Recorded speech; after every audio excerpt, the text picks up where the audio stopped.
الباب التاسع دمبو جينا بانغال الرجعة نيوتا في أرتيغو بينغو مباوة كتيمو عن عمران بن حسين رضي الله تعالى أنه كان سئل ولندام عن الرجل في غوركو يطلق أتشتو ثم يراجع رفتي وأرتري ولا يشهد أسيد تاو أتشتي أسيد تاو أرتري فقال كان عمران بن حسين أجابي أشهد على طلاقها سيدين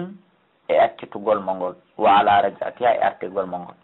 أنا في أسيدنا لهلا لترغنغال سلال ما أتيغونغو سلال كونو كوي سيدين رواه أبو داود هكذا موقوفا وسنده صحيح وأخرجه البيهقي بلفظ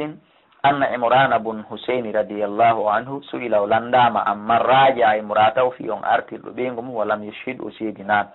فقال أجاب في غير سنة إن ونا سنة كي أنتجي سيدين تين ميأكتي سيدنا ميأكتي فليشهد الآن يو سيدين جون إلى ده